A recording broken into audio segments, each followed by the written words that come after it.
Will the House please come to order and members kindly take their seats? Good morning. Members, in lieu of a devotional today, will you please join me in a moment of silence?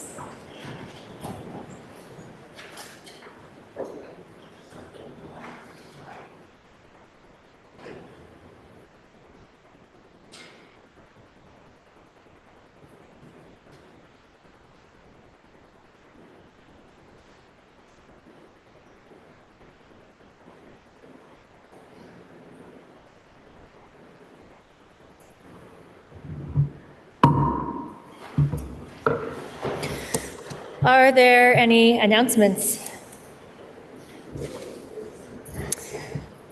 Are there any announcements?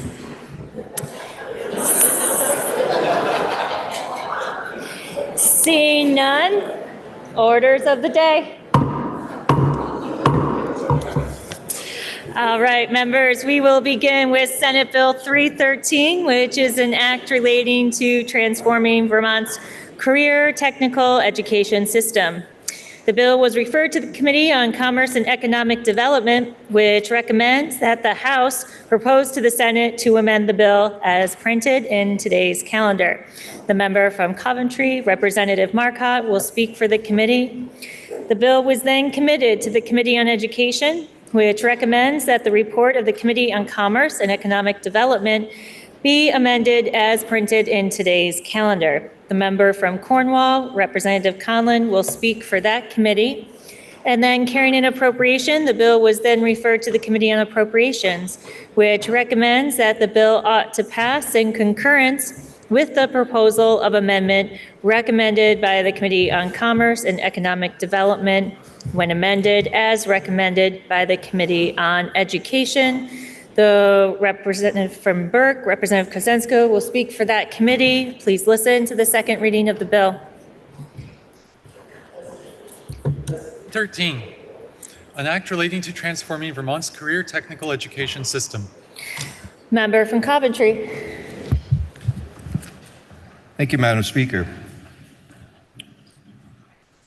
Some of you may wonder why your Committee on Commerce and Economic Development has been working on a bill about career and technical education.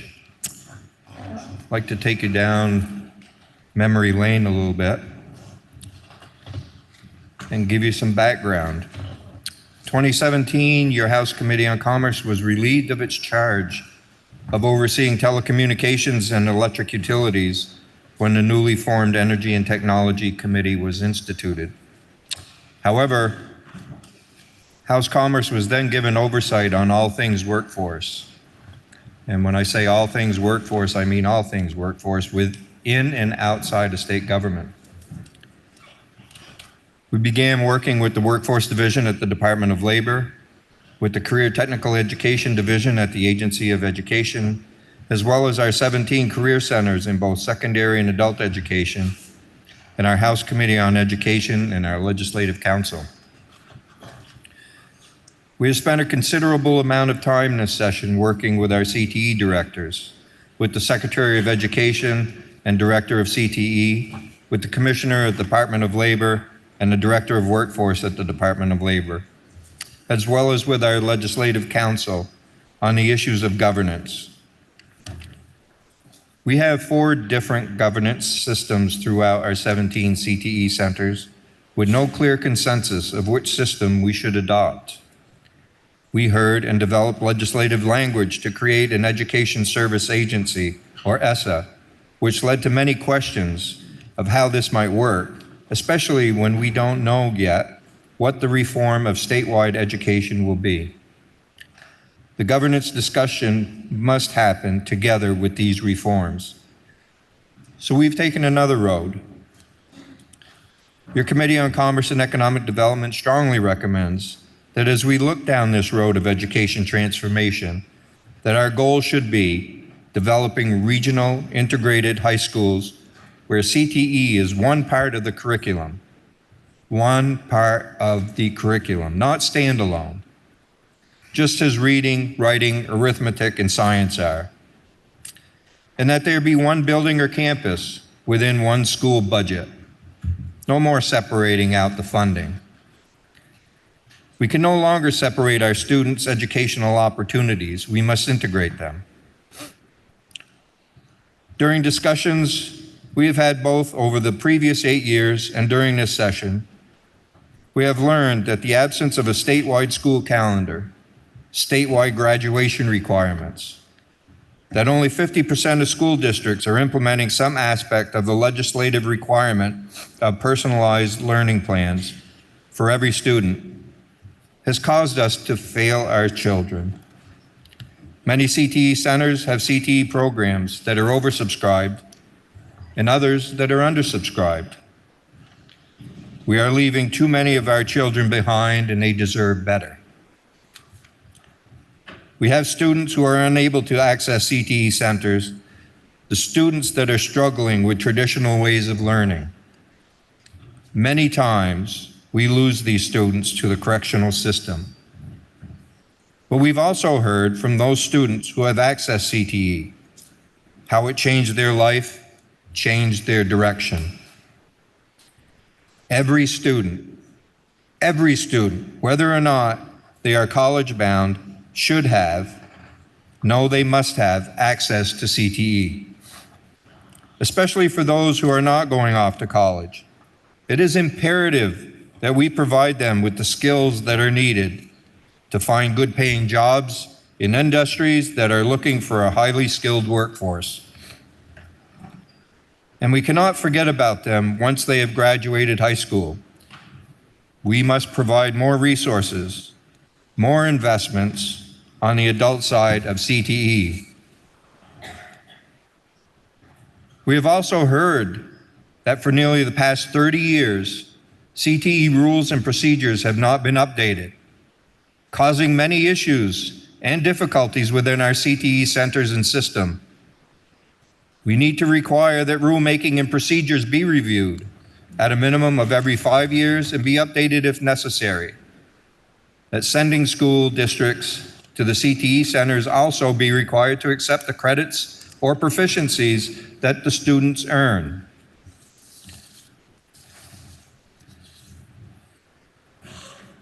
Madam Speaker, it's time that CTE becomes as important as all other curriculum in our schools. We're at a crossroads now, and CTE is becoming elevated. The need is great, and I think the bill that your Committee on Commerce and Economic Development has worked on will help bring us to that place. So, Madam Speaker, I would like to yield to the member from Jericho who will walk you through all the sections of the bill. The member from Coventry, excuse me, the member from Coventry yields to the member from Jericho. Thank you, Madam Speaker.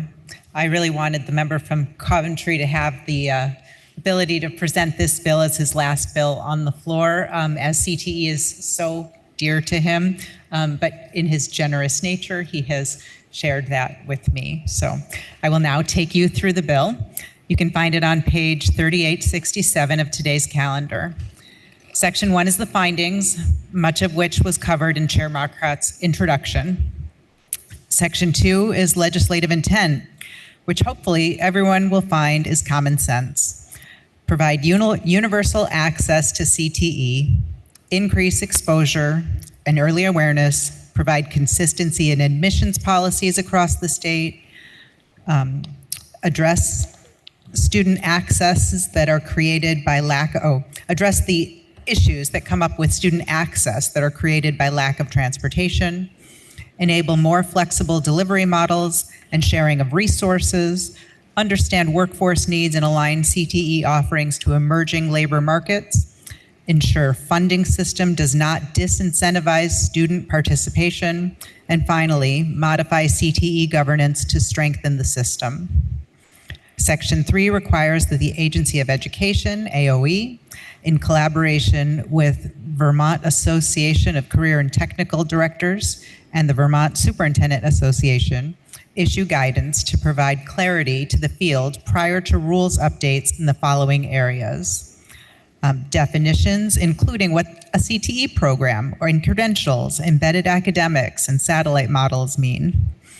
Credit standards, competency-based pathways, work-based learning sequenced, aligning with occupational safety and health administration standards and federal hazard orders, minimum safety, space, equipment standards, data and reporting alignment with Perkins 5, which is the federal funding that we get across the state, and explicit allowance for differentiated regional delivery models.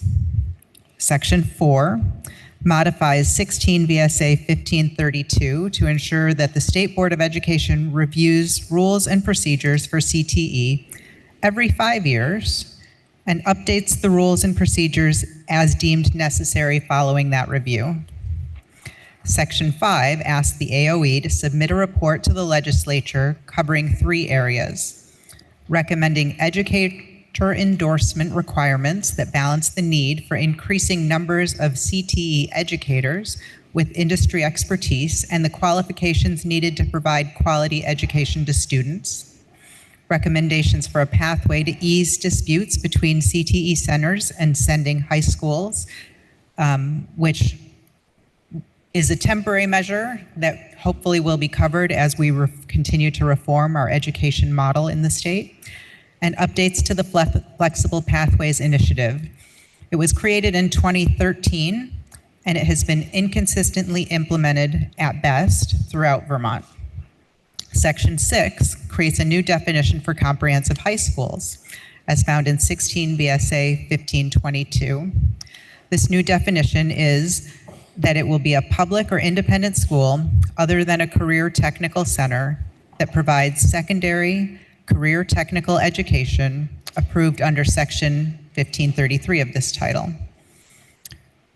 And to state that as Vermont continues to update our education system, we move toward this school model. Section 7 is a technical change to 16 VSA 1545 that adds the words "or proficiencies" whenever the word "credits" is used to align with current practice. A number of years ago, we changed graduation requirements to proficiencies across the state, but the language still says credits. This section also restates that students shall be able to apply any credits or proficiencies earned through their CTE education program toward graduation requirements. Section 8 is a working group that will be removed in the amendment from House Education, so I am not going to review it right now. And Section 9 states that this act shall take effect on passage. Madam Speaker, this body has had the best of intentions around providing educational opportunities for our students. Unfortunately, the implementation of many of these initiatives has been inconsistent, creating haves and have-nots across the state. This bill will be a temporary fix, but it will put us on the path to ensure more equal opportunities for all of our students.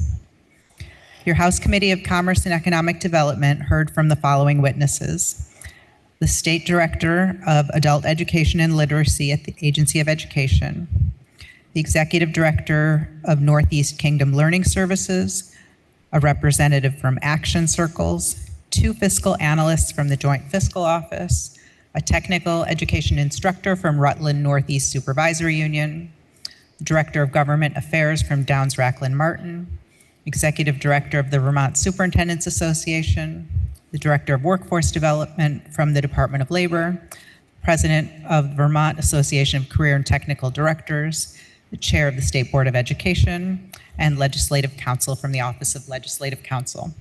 The committee voted in favor 11-0-0, and we ask the body for support. And now for the Committee on Education, member from Cornwall. Madam Speaker, our committee would first of all like to very much thank the work of the House Commerce and Economic Development Committee for taking a deep dive into what has been a complicated system and sort of coming up with really a list of detailed, important issues for the Agency of Education to dive into and make recommendations about. So we really only have 3 instances of amendment, and the first simply corrects a typo where the word early state is changed to early stage. The major change that we made was the elimination of the legislative working group called for toward the end of the bill. H955, the larger education bill that we've been discussing this session, calls out CTE as an important part of our education system in numerous places. And there's going to be a lot of work and a lot of discussion in the field and at the state level as to how to best incorporate CTE in newly merged districts as they move forward. And so because that work is going on, we really believe that a legislative working group, sort of working separate and apart, might not only be duplicative, but might confuse the process. So that was eliminated. However, one of the charges of the legislative working group was to look at how do we deliver CTE for those students who are enrolled in the adult education programs, what's called the adult diploma program. In the last year, we've made a transition from a previous program that provided for CTE, especially among younger adult students, into a new program in which there are some complicating factors with federal funding. So we have added that to the list of tasks for the agency to be looking at and coming back to the legislature with recommendations for. But really beyond that, we mostly just really appreciate the thorough, detailed work of our colleagues in the House Commerce Committee. And we voted on our amendment 1001, and we ask for the body's support. Member from Coventry. Madam Speaker, your Committee on Commerce and Economic Development heard from the proposer of the amendment. The committee agrees, and on a vote of 11-0, asks for your support. And now speaking for the Committee on Appropriations, member from Burke. Thank you, Madam Speaker. Members of the Appropriations Committee received testimony from the House Education Committee, House Committee on Commerce and Economic Development, and Legislative Council regarding S313. Our committee also received a review of the fiscal note from the Joint Fiscal Office referencing that any fiscal impact at this time cannot be estimated pending future rulemaking. The fiscal note can be found on the Appropriations website.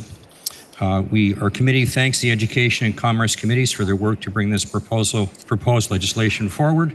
With a vote of 10-0-1, your Committee on Appropriations recommends that the bill ought to pass in concurrence as amended. Thank you.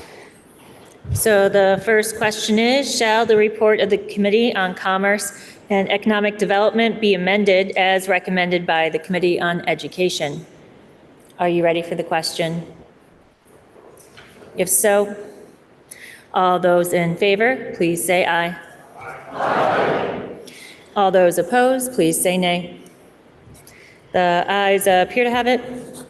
The ayes do have it, and you have amended the report of the Committee on Commerce and Economic Development. Now the member from Fairfax, Representative Bartley, and others offer a further amendment to the report of the Committee on Commerce and Economic Development that is printed in today's calendar. Member from Fairfax. Thank you, Madam Speaker. The amendment can be found on today's calendar on page 3876. Madam Speaker, after concerns were raised regarding the solicitation language on Department of Corrections property that was included in the Senate amendment to S230, myself and others are now offering the following amendment to S313. This proposal takes the underlying language from S230, removes the solicitation provision that has been found in section 3 of the bill, and incorporates the remaining language into S313. The provisions of this amendment provide technical changes to the FLSA and PFLA while supporting survivors of domestic violence, as well as supporting healthcare providers, but even more specifically, our rural healthcare providers. And on a straw poll of 704, the House Committee on General and Housing found the amendment favorable. And now member from Jericho. House Commerce heard the amendment with House Housing and found it favorable, 10-0-1. And member from Cornwall. The House Education Committee appreciates the proposer of the amendment coming to our committee, talking a lot about parking lot solicitation. We found the amendment favorable, 10-0-1, and enthusiastically ask for support. So the question is, shall the report of the Committee on Commerce and Economic Development as amended be further amended as offered by the member from Fairfax and others? Are you ready for the question? If so, all those in favor, please say aye. All those opposed, please say nay. The ayes appear to have it. The ayes do have it, and you have further amended the report of the Committee on Commerce and Economic Development. Now the question is, shall the House propose to the Senate to amend the bill as recommended by the Committee on Commerce and Economic Development as amended? Are you ready for the question? If so, all those in favor, please say aye. All those opposed, please say nay. The ayes appear to have it. The ayes do have it, and you have proposed to the Senate to amend the bill. Now the question is, shall the bill be read a third time? Are you ready for that question? If so, all those in favor, please say aye. All those opposed, please say nay. The ayes appear to have it. The ayes do have it, and third reading is ordered. Member from Poultney, can you please offer us a motion to suspend our rules to place Senate Bill 313 in all remaining stages of passage? Madam Speaker, I make a motion to suspend rules in order to place S 313 in all remaining stages of passage. The member from Poultney moves that we suspend our rules to place Senate Bill 313 in all remaining stages of passage. Are you ready for the question? If so, all those in favor, please say aye. All those opposed, please say nay. The ayes appear to have it. The ayes do have it, and you have suspended rules to place Senate Bill 313 in all remaining stages of passage. Please listen to the third reading of the bill. S 313, an act relating to transforming Vermont's career technical education system. The question is, shall the bill pass in concurrence with proposal of amendment? Are you ready for the question? If so, all those in favor, please say aye. All those opposed, please say nay. The ayes appear to have it. The ayes do have it, and you have passed the bill in concurrence with proposal of amendment. With that, member from Poultney, can you please offer us a motion to suspend our rules to message our action on Senate Bill 313 to the Senate forthwith? Madam Speaker, I make a motion to suspend rules in order to message our action on Senate Bill S 313 to the Senate forthwith. The member from Poultney moves that we suspend our rules to message our action on Senate Bill 313 to the Senate forthwith. Are you ready for the question? If so, all those in favor, please say aye. All those opposed, please say nay. The ayes appear to have it. The ayes do have it, and you have suspended our rules to message our action on Senate Bill 313 to the Senate forthwith. Members, at this time, we have committees reviewing bills and amendments that have come over from the Senate. So I expect at our next, when we come back at 1, that there will be several bills up for action. So please keep an eye on your email. And with that, the House will stand in recess until the fall of the gavel at 1 p.m.